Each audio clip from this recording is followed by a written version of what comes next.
السلام علیکم ورحمۃ اللہ وبرکاتہ. نحمده ونصلي على رسوله الكريم. اما بعد فاعوذ باللہ من الشیطان الرجیم. بسم اللہ الرحمن الرحیم. ان اللہ یأمرکم ان تؤدوا الامانات الی اہلها واذا حکمتم بین الناس ان تحکموا بالعدل ان اللہ نعم ما یعظکم بہ ان اللہ کان سمیعا بصیرا. صدق اللہ العظیم.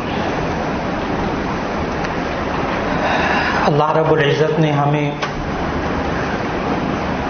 اس معاشرے کے اندر قیامت تک آنے والے حالات میں جو زندگی کے آداب سکھائے، خاص طور پر گھریلو زندگی، خاندانی زندگی کے، ان میں سے بہت سی باتوں کا تذکرہ گزشتہ ملاقاتوں میں ہوا. آج کی نشست میں جس موضوع کا ذکر ہے وہ ہے آپس میں امانت داری سے کام لینا، جس کی وجہ سے آج ہمارے معاشرے کے اندر جب آپس میں امانت داری کو پورا نہیں کیا جاتا تو آپس کا اعتماد نہیں رہا. ایک دوسرے کے اوپر بھروسہ کرنا، اعتماد کرنا، یہ جن وجہ سے کم ہوا، ان وجوہات میں وہی آداب ہیں جو جب ہم معاشرے میں رہتے ہوئے اللہ اور اس کے رسول صلی اللہ علیہ وسلم کے ان احکامات پر عمل نہیں ہوتا تو وہیں آپس کا اعتماد ختم ہوتا ہے. شوہر بیوی پر کیسے اعتماد کرے اور بیوی شوہر پر کیسے اعتماد کرے، بچے ماں باپ پر کیسے اعتماد کریں، ایک دوست دوسرے دوست پر کیسے اعتماد کرے، ایک کاروبار میں رہتے ہوئے ایک گاہک دکاندار پر کیسے اعتماد کرے، اور ایک دکاندار گاہک پہ کیسے اعتماد کرے، وہ جو چیزیں بیچ رہا ہے اس پر کیسے اعتماد کرے. یہ آج ہمارے معاشرے کا ایک اہم مسئلہ پیش آ رہا ہے کہ یہ بے اعتمادی کی فضا کیوں قائم ہوئی اور ہم واپس کیسے اسے لا سکتے ہیں کہ ہمارا دوست بھی ہم پر اعتماد کرے، ہمارے خاندان والے بھی ہمارے اوپر اعتماد کریں. اس کے لیے نبی صلی اللہ علیہ وسلم نے ہمیں اصول سمجھائے. اس میں سے ایک اصول کہ یہ انسان اپنی زبان سے جھوٹ کو نکال دے. آج کا موضوع یہی ہے کہ اعتماد کیسے قائم ہوتا ہے، بے اعتمادی کیسے آتی ہے. یہ انسان اپنی زبان سے جھوٹ کو نکال دے. اگر ایک بیوی کو پتا ہو کہ یہ شوہر مجھ سے جھوٹ نہیں بولتا، شوہر کو پتا ہو یہ بیوی مجھ سے جھوٹ نہیں بولتی، ایک مضبوط دیوار قائم ہو جاتی ہے. ایک ادارے کے اندر آپ رہتے ہیں، آپ ماتحت ہیں یا آپ اس کے اوپر افسر ہیں، آپ بڑے ہیں دوسرا چھوٹا ہے، یا آپ چھوٹے ہیں دوسرا بڑا ہے. اگر ایک دوسرے کو معلوم ہو جائے کہ یہ جھوٹ نہیں بولتا مجھ سے تو یہ آپس کا اعتماد ہے. بالکل اسی طرح اگر بچوں کو معلوم ہو کہ والد صاحب مجھ سے جھوٹ نہیں بولتے اور والد کو یہ معلوم ہو کہ یہ میرے بچے ہیں، یہ مجھ سے جھوٹ نہیں بولتے، آپس کا اعتماد قائم ہوگا. اور جہاں درمیان میں جھوٹ آ جاتا ہے وہاں اعتماد کی دیوار ختم ہو جاتی ہے. اور یہ عرض کرتا چلوں کہ اعتماد کی دیوار ایک ایسی دیوار ہے جو بہت دیر میں قائم ہوتی ہے، بڑا وقت لگتا ہے، لیکن اس دیوار کو گرانے کے لیے ایک واقعہ، ایک دھکا کافی ہوتا ہے۔ بہت عجیب سی بات ہے۔ بندہ کہتا ہے چلو غلطی ہو گئی، کیا ہو گیا، ایک دفعہ اگر جھوٹ بول لیا ہے تو کیا ہو گیا، لیکن وہ اعتماد ختم ہو جاتا ہے۔ ہاں، اس کا حل ہے، اس کا حل ہے اس دیوار کو بچانے کا کہ انسان اقرار کر لے، معافی مانگ لے، مجھ سے جھوٹ نکل گیا زبان سے، اپنے سے بڑے کو کہہ رہا ہے، اپنے سے چھوٹے کو کہہ رہا ہے، اپنی بیوی سے کہہ رہا ہے، شوہر بیوی سے کہہ، معذرت چاہتا ہوں، غلطی ہوتی ہے، انسان ہو جاتی ہے، میری زبان سے جھوٹ نکل گیا تھا، کوشش کروں گا آئندہ بچنے کی۔ اب بیوی کو پتہ چل گیا کہ یہ انسان قابل اعتماد ہے۔ دوسری چیز جو انسان کے اعتماد کو ختم کرتی ہے وہ ہے بددیانتی، امانت میں خیانت۔ شوہر اپنے کپڑے لٹکا دے، اپنا کوٹ لٹکا دے، اپنا بٹوا رکھ دے، اور اسے یقین ہو کہ اس گھر کے اندر اس بٹوے میں سے، میری جیب میں سے، میرے رکھے ہوئے پیسوں میں سے سوال ہی پیدا نہیں ہوتا کہ 1 روپیہ بھی کوئی لے، نہ بچے لیتے ہیں، نہ بیوی لیتی، اور بیوی کو بھی بہت اچھی طرح پتا ہے کہ میرے پاس جو پیسے پڑے ہوئے ہیں اس پر شوہر کی نظر نہیں ہے۔ آپس میں اعتماد کو قائم کرنے کے لیے امانت، دیانت اور خیانت سے بچنا، یہ خیانت، بددیانتی آپس میں اعتماد کو ختم کرتی ہے۔ 2 باتیں ہوں، پیسوں کی امانت۔ تیسری بات جو نبی صلی اللہ علیہ وسلم نے سمجھائی کہ المستشار مؤتمن، جس سے مشورہ طلب کیا جائے اس کے پاس وہ بات بطور امانت ہوتی ہے۔ خاندان کے بہت بڑے بڑے بزرگوں کو دیکھا کہ جب وہ اپنے معاشرے کے اندر رہتے ہوئے، گھروں کے اندر رہتے ہوئے، ایک آ رہا ہے ان سے مشورہ کر رہا ہے، ظاہر ہے مشورے میں انسان اپنی راز کی بات بتاتا ہے، طبیعت کی خرابی بتاتا ہے، اپنے بچوں کی بات بتاتا ہے، مشورہ طلب کرتا ہے، بہت ایسی باتیں جو چھپانے کے قابل ہوتی ہیں وہ بتا کر انسان مشورہ کرتا ہے۔ اب یہ اعتماد کر کے مشورہ کر رہے ہیں، اور دیکھا بڑے بڑے خاندانوں کے اندر الحمدللہ کہ بعض لوگ چھتری ہوتے، پورے خاندان کو ڈھانپ کے رکھتے،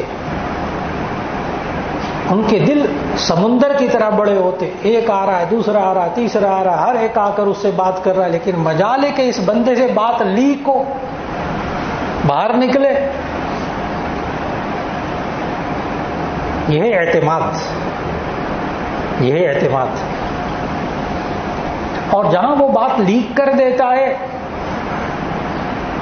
تو ایسی صورت میں جب کبھی گھوم پھر کر بات اس تک آتی ہے، وہ کہتے ہیں میں نے دیکھو رشتے کے بارے میں اس سے پوچھا تھا، اپنے بچوں کے بارے میں پوچھا تھا، کاروبار کے بارے میں پوچھا تھا، اور اس نے دیکھو بات لیک کر دی۔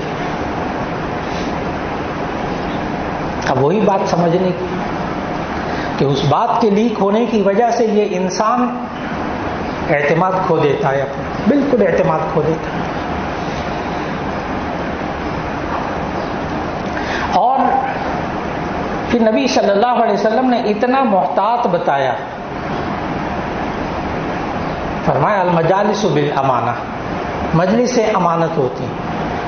مجلس کا اگر ترجمہ کرنا چاہیں، آج کل کی زبان میں لفظ مجلس سے سمجھ میں نہیں آتا، میٹنگز، انسان میٹنگ کرتا ہے، بعض باتیں ہوتی ہیں اس میٹنگ سے باہر نکالنے والی ہوتی ہیں، بعض باتیں ہوتی ہیں جو کہ بس اس مشورے میں آئی ہیں، ان کو دبانا ہے، باہر نکلی تو نقصان ہوگا۔ بعض لوگوں کا مزاج ہوتا ہے گھریلو میٹنگ ہوتی ہے، خاندانی میٹنگ ہوتی ہے، دفتری میٹنگ ہوتی ہے۔ اب میٹنگوں میں یہی ہوتا ہے کہ جناب وہاں اعتماد اور بد اعتمادی کب ہوتی ہے کہ نبی صلی اللہ علیہ وسلم کو اس ارشاد کو چھوڑا کہ المجالس بالامانہ، مجلس سے بھی امانت ہوتی ہے۔ یہ میٹنگز امانت ہوتی ہیں. اور آپ کو معلوم ہے کہ اداروں کے اندر جو لوگ بات لیک نہیں کرتے، اپنے پیٹ میں ہضم کرتے، وہاں تمام لوگ اس بندے کے اوپر اندھا اعتماد کرتے، آنکھیں بند کر کے اعتماد کرتے.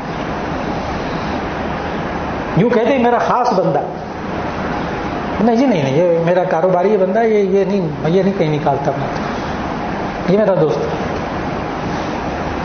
اتنا اعتماد قائم ہوتا ہے اس سے.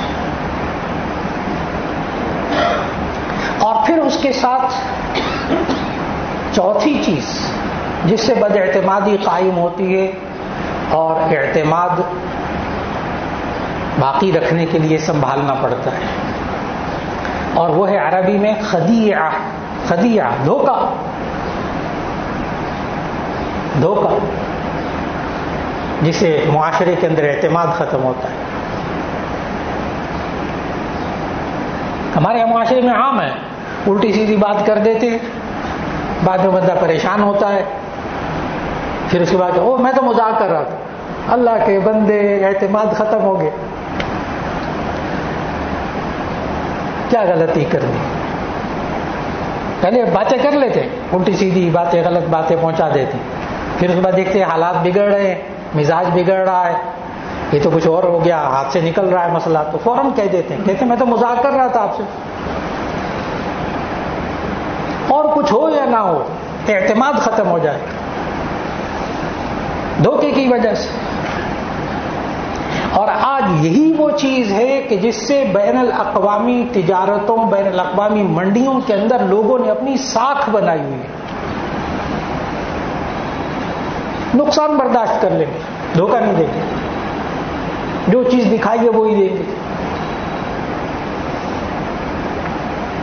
اور جب معاشرے میں فضا ایسی پیدا ہو جائے تو پھر ایسی صورت کے اندر وہ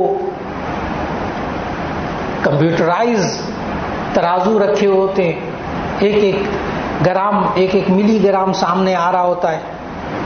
کہتے نہیں انہوں نے اس میں بھی کچھ کیا ہوگا، یوں کہتے ہیں انہوں نے اس میں بھی کچھ کیا ہوگا. اللہ کے بندے، اتنی قیمتی مشینیں لگی ہوئی ہیں، ترازو ہیں، سب ہیں. یہی حال کاروبار کے اندر، لین دین کے اندر، دکاندار کے اندر.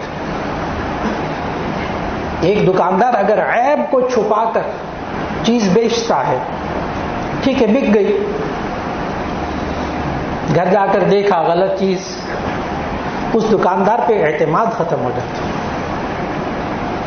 غلط چیز دے دی، بندہ اس سے بچتا ہے. آج کاروبار کی زندگی میں بھی اعتماد قائم کرنے کے لیے خدیعہ، دھوکے سے بچنا ہوگا. اس دھوکے کے اندر پھر وہ ملاوٹ بھی آ گئی، نمبر 2 چیز بھی آ گئی، وہ سب چیزیں اس میں آ گئی. اور نبی صلی اللہ علیہ وسلم نے اتنا سختی سے یہ ملاوٹ اور دھوکے کے بارے میں اتنی سختی فرمایا من غشنا فلیس منا، من غش فلیس منا. جو لوگ ملاوٹ کرتا ہے، دھوکہ دیتا ہے، وہ ہم میں سے ہی نہیں ہے، وہ مسلمانوں میں سے نہیں ہے. اور نبی صلی اللہ علیہ وسلم نے اس وقت صحابہ کرام رضوان اللہ علیہ مجمعین کے اندر جو معاشرہ قائم کیا اعتماد والا، باقاعدہ تربیت کی. خود نبی صلی اللہ علیہ وسلم ایک ریاست کا سربراہ، وہ مارکیٹ میں جاتا ہے، خود نبی صلی اللہ علیہ وسلم مارکیٹ میں گئے، بازار میں گئے، مدینہ طیبہ کا یہ واقعہ ہے. بازار میں گئے تو وہ ایک گندم بیچ رہا تھا، ڈھیری لگی ہوئی، حدیث میں موجود ڈھیری لگی ہوئی گندم بیچ رہا تھا. نبی صلی اللہ علیہ وسلم نے اس ڈھیری کے اندر ہاتھ ڈال کے گندم کو نکالا تو وہ گیلی گیلی سی گندم تھی. ظاہر ہے گیلی گندم ہوگی اس کا وزن زیادہ ہوگا، خشک گندم ہوگی اس کا وزن کم ہوگا. نبی صلی اللہ علیہ وسلم پوچھا یہ کیا ہے، یہ کیا ہے؟ کہنے گے یا رسول اللہ صلی اللہ علیہ وسلم وہ رات بھر شبنم میں گندم رہی تو وہ اس میں گیلی ہو گئی تھی تو میں نے اوپر سوکھی. نبی صلی اللہ علیہ وسلم فرمایا اس کو اوپر کر. دھوکہ نہ دینا، دھوکہ نہ دینا. یہ دھوکہ انسان کے اعتماد کو، آپس کے اعتماد کو ختم کرتا ہے. بھول جائیں اس بات کو کہ کبھی شوہر بیوی کو دھوکہ نہ دے، بیوی شوہر کو دھوکہ نہ دے. نبی صلی اللہ علیہ وسلم نے بہت چھوٹی چھوٹی چیزوں سے پکڑا ہے چھوٹی چھوٹی چیزوں کو اصلاح کی، جس کو ہم بسا اوقات معاشرے میں بد اعتمادی کا سبب ہی نہیں سمجھتے. جامع ترمذی کی حدیث ہے، ایک خاتون نبی صلی اللہ علیہ وسلم کے پاس آئی، بچہ بھی تھا اس کے ساتھ، بیٹی تھی یا بیٹا. تو اس خاتون نے بچے کو بلایا اور بلا کے کہا تعال ہنا اعطیک شیئا، ادھر آؤ میں تمہیں کوئی چیز دوں گی. بس اتنی سی بات تھی، ادھر آؤ میں تمہیں کوئی چیز دوں گی. نبی صلی اللہ علیہ وسلم نے فوراً اس خاتون سے پوچھا تمہارے پاس کوئی چیز دینے کے لیے ہے؟ تو خاتون نے کہا جی یا رسول اللہ صلی اللہ علیہ وسلم میرے پاس یہ کھجور ہے، میں بچے کو دینا چاہتی تھی. نبی صلی اللہ علیہ وسلم نے فرمایا اگر تمہارے پاس یہ چیز دینے کے لیے نہ ہوتی اور تم بلاتی ادھر آؤ میں تمہیں کوئی چیز دوں گی، حالانکہ دینا مقصود نہ ہوتا، تمہارے پاس کوئی چیز نہ ہوتی، تو تمہارے نامہ اعمال میں جھوٹ لکھا جاتا. کیا ہے؟ بچہ ہے نا. ہم آپس کا اعتماد کیسے قائم کریں؟ اور ایک اور چیز جو آج معاشرے کے اندر آپس کا اعتماد ختم کرتی ہے وہ ہے وعدے کی خلاف ورزی، معاہدے کی خلاف ورزی. ہمارے عام معمول ہے، ملازمت کرتے ہیں، کوئی کاروباری ڈیل کرتے ہیں، کہ ڈیل کرو جی بس کاغذ میں کیا لکھا ہے چھوڑو، کس نے عمل کرنا. یعنی ایگریمنٹ کو اہمیت ہی نہیں دیتے. کاروبار کی اہمیت ہے، ملازمت کی ایگریمنٹ ہے، کوئی اور معاہدہ ہے، کسی سے وعدہ کیا ہے. وعدہ خلافی یہ آپس کے اعتماد کو ختم کرتی ہے. وعدے کو نبھانا یہ آپس کے اعتماد کو قائم کرتا ہے. ہم اپنے بچوں کو کئی بار کہہ دیتے تم یہ کام کرو میں تمہیں آئس کریم کھلاؤں گا، تمہیں چاکلیٹ لا کے دوں گا. وہ بچہ 2 3 4 دفعہ کہتا ہے او ابو جی آپ نے کہا تھا وہ چاکلیٹ لانے کو، آئس کریم کھلانے. اچھا ٹھیک ہے کھلا دوں گا. 2 دفعہ 3 دفعہ 4 دفعہ 10 دفعہ 20 دفعہ جب ہو جاتا ہے نا تو بچے کا ذہن بن جاتا ہے. عجیب سی بات ہے، وہ زبان سے نہیں کہتا لیکن اس کے دل میں پکی بات ہوتی ہے کہ اب جب یہ کبھی کہے کہ نا ابا جی میں تمہیں چاکلیٹ دوں گا، میں تمہیں چیز دوں گا، ملنی ہے نہیں. زبان سے نہ کہے لیکن دل میں اس کے طے ہے وہ ٹھیک ہے. کیا ہوا؟ آپس کا اعتماد ختم ہو گیا وعدہ نہ پورا کرنے کی وجہ سے. اس لیے اگر بندہ معاشرے میں کسی سے وعدہ کر لے، بالفرض کسی وجہ سے نہیں پورا کر سکے، معذرت کر لیجیے، معذرت کر لیجیے کہ جی میں نے آپ سے وعدہ کیا تھا میں پورا نہیں کر سکا، معذرت چاہتا ہوں. لیکن اگر چند دفعہ ایسا ہوتا ہے تو اس معاشرے میں آپس میں دوستوں کا بھی اعتماد ختم ہو جاتا ہے. میں نے حل بھی عرض کر دیا تو اس اعتماد کو اگر وعدہ خلافی سے بد اعتمادی پیدا ہوتی ہے تو ہم کیسے آپس کا اعتماد بحال کر سکتے ہیں؟ وعدے کو پورا کرنا، معاہدے کو پورا کرنا. آج وقت کا بہت بڑا تقاضا ہے کہ ہم معاشرے میں رہتے ہوئے اپنے سے چھوٹے اپنے سے بڑوں کے اندر احساس پیدا کریں. اور بہت سے نوجوان مجھے کہتے ہیں، بہت سے نوجوان کہ جی وہ والد صاحب ہم پر اعتماد نہیں کرتے، ابا جی ہم پر اعتماد نہیں کرتے. اس کے پیچھے، اس نوجوان بچے کے پیچھے کوئی 1-2 کہانیاں نہیں ہوتی، ایک لائن لگی ہوئی ہوتی. کیا کہ ابا جی نے کبھی، بہت چھوٹی چھوٹی باتیں عرض کر رہا ہوں، کہاں سے بے اعتمادی کہاں سے پیدا ہوتی. ابا جی نے پیسے دیے، بیٹا انڈے لے آؤ، وہ انڈے لے آیا، ساتھ آئس کریم بھی کھا لی، بوتل پی لی. والد صاحب پھر اگلے دن گئے خود انڈے لینے کے لیے، معلوم ہوا یہ ریٹ ہے، کل کا بھی پتہ چل گیا یہی ریٹ تھا. ذہن میں ایک کانٹا چبھ گیا، کل اس نے پیسے کھائے تھے. آگے سے باپ کیا سوچتا ہے؟ باپ کی غلطی، باپ سوچتا ہے کوئی بات نہیں بچہ ہے نا، کھا لیا تو کیا ہو گیا. بس آغاز ہو گیا بد اعتمادی کا. سبزی لینے کے لیے بھیجا، اس میں سے پیسے دبا لیے. اور ہمارے نوجوان بچے اس کو کہتے کمیشن. ہم سبزی لے کے آئے، کام کرتے ہیں، کھا لیے تو کیا ہوا، ہمارے ابا جی ہیں.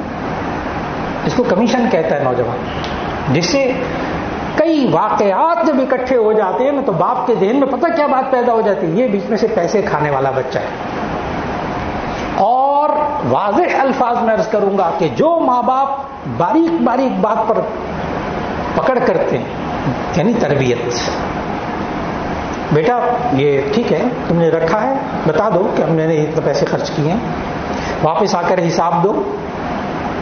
ماں باپ کو حساب لینا چاہیے بچوں سے۔ حضرت عمر رضی اللہ تعالیٰ عنہ کا بڑا خوبصورت قول ہے، خوبصورت قول جملہ ہے، حاسبوا قبل ان تحاسبوا، اپنا محاسبہ کرو اس سے پہلے کہ تمہارا حساب لیا جائے۔ اللہ رب العزت ہمیں معاشرے میں رہتے ہوئے ہر اس کام سے بچنے کی توفیق دے جس سے آپس میں اعتماد ختم ہوتا ہے، اور ہر وہ کام کرنے کی اللہ توفیق دے جس سے آپس کا اعتماد بحال ہو جاتا ہے۔ وآخر دعوانا ان الحمد للہ رب العالمین۔